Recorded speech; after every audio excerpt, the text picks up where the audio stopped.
Well, 2020 is over. The year of perfect vision is gone. So I guess that means back to these.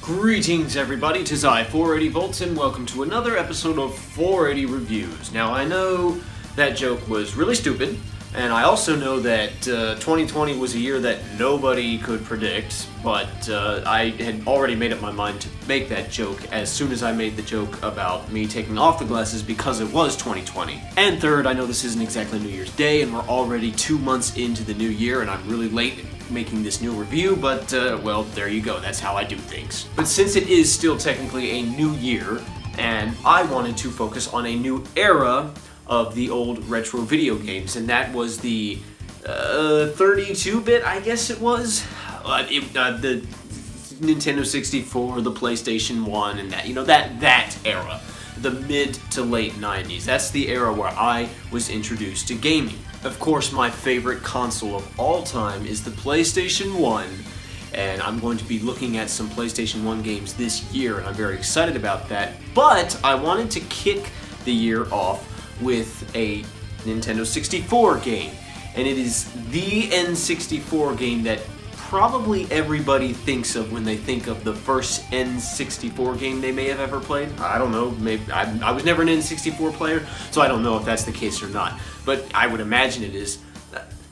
Why don't I just say it? Super Mario 64, that's what we're going to be talking about today. Development for Super Mario 64 began in the early 1990s, soon after the release of Star Fox. As you may recall, Star Fox was one of the very first attempts of a 3D game on the Super Nintendo. During the production of Star Fox, Shigeru Miyamoto began thinking about the possibilities of constructing a 3D Mario title on the SNES. This project was eventually moved to the Nintendo 64 not because of its greater power, but rather because the controllers had more buttons. The game was released in the year 1996. The story is quite simple. Mario receives a letter from Princess Toadstool, nicknamed in this game Peach, inviting him to the castle where she has baked a cake for him. Upon arriving at the castle, Mario learns that Bowser has not only kidnapped the princess, again, but has also stolen the Power Stars, which do something in the castle, I guess, and it's up to Mario to retrieve the stars, kick the big jerk's butt, and save the pretty girl again. The story is nothing more than save damsel in distress with the addition of retrieve shiny objects. When all is said and done, Bowser is defeated, Peach is saved, and Mario gets a kiss on the nose and a gigantic cake to fill his already overweight body. What more could a hero ask for? Oh, and I suppose I should go ahead and tell you that Mario's little bro Luigi is nowhere to be found in this game. Now let's talk about the gameplay. What Miyamoto and the good old boys at Nintendo did for this title was take the platforming world of Super Mario and put it in a 3D environment. Mario now runs, jumps, and frolics around in a 3D playground. For controls, Mario can run, jump, crouch, and crawl on his belly. He also sports a variety of melee attacks, such as punching and kicking or even jump kicking. Melee attacks are not necessarily any better than simply jumping on enemies, as they have the same effect in many cases, but they can sometimes be a bit more reliable. Mario can also do a butt slam ground pound. He now sports a sort of triple jump, but not in the conventional sense that you might think. It's more like a bounce. You jump, then press the jump button again as soon as his feet touch the ground. The third bounce includes a fancy somersault, but can only be pulled off if you're already moving.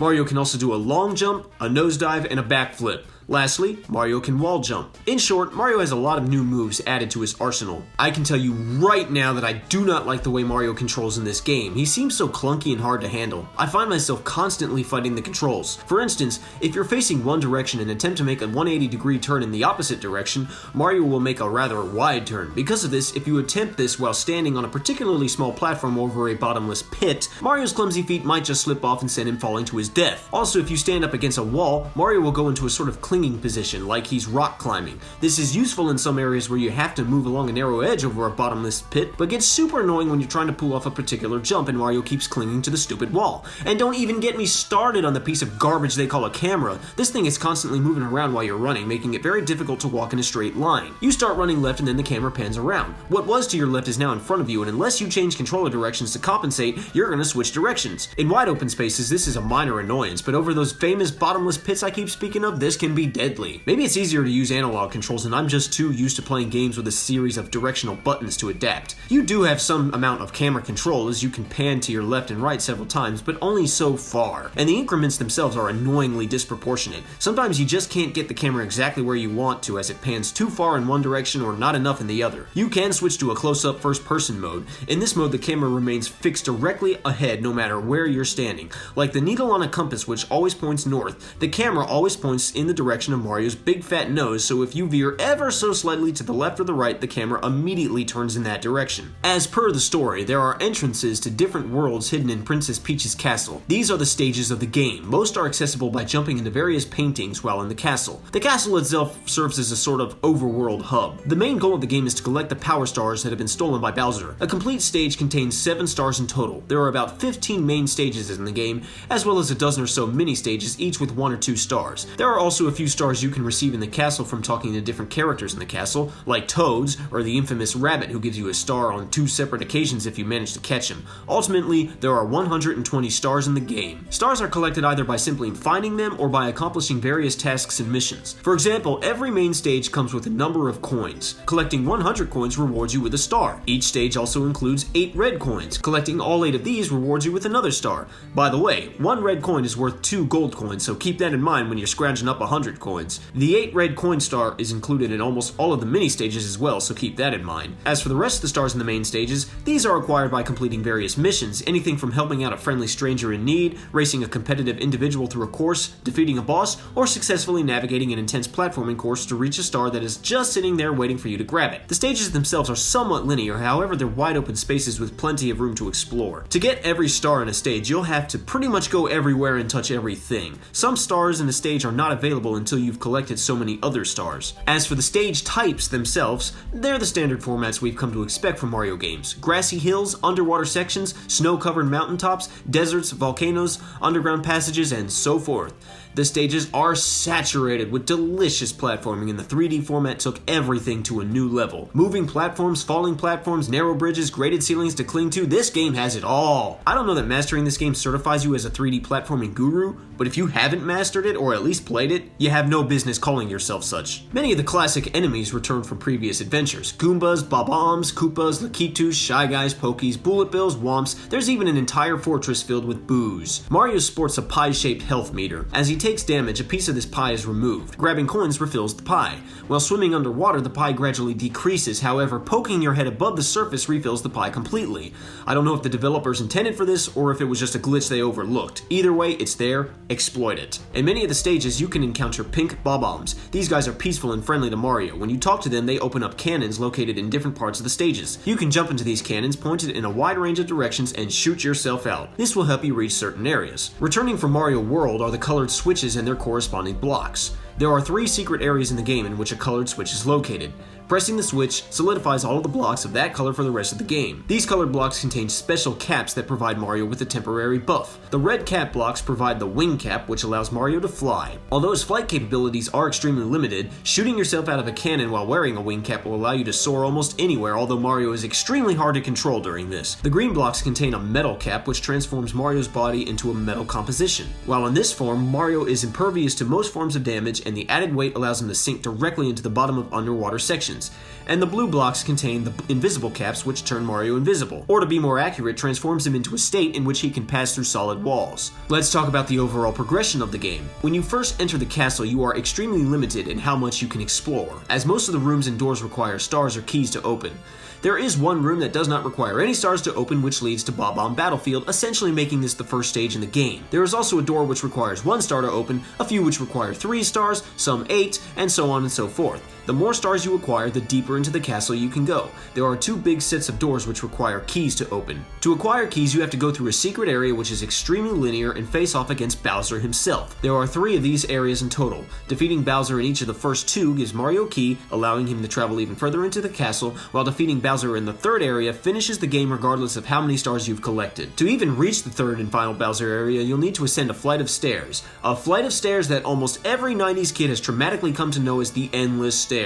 If you have 70 or more stars, this flight of stairs seems ordinary enough, but if you have less than 70 stars, it is indeed endless. You can point Mario in the direction of the stairs, tie a string around the analog stick, keeping it in the upward position, put the controller down, go on with your day-to-day life, and whenever you choose to return to the game, Mario will still be climbing those dadgum stairs. They literally do not end. All of that is to say that you need at least 70 stars to beat the game, unless of course you hack it. Beat the game with less than 120 stars and Bowser gloats because he still has 1 or more stars. Beat it with 120 20 stars and a secret is unlocked after the ending, allowing you to reach the roof of the castle where Yoshi is waiting for you. He gives you a special little upgrade, 99 lives, and dips out. Barely worth the trouble in my opinion. I only retrieve every star because I'm a completionist. The graphics may have been the most legendary and mind-blowing achievement at the time of this game's release. Although they haven't aged incredibly well over the years, they serve the game well. The environment layouts are bright and colorful to suit the world of Mario. The only negative thing I feel is worth pointing out is that the draw distance is pretty poor. And I'm not mentioning this as criticism as much as I am offering advice to new players. Sometimes coins and other items will not appear on screen until you're just a few feet away from them. Just keep that in mind when you're scrounging up 100 coins and you don't see any in the distance at first. The music was once more composed by Koji Kondo. It's quite good. Like Mario World, there is a central main theme that plays in many stages, a faster, more lively version in the more intense platforming sections, and a separate version for ice stages. Beyond that, there are enough unique songs in the different stages to avoid a feeling of repetition. I'd be remiss if I didn't mention the underwater theme.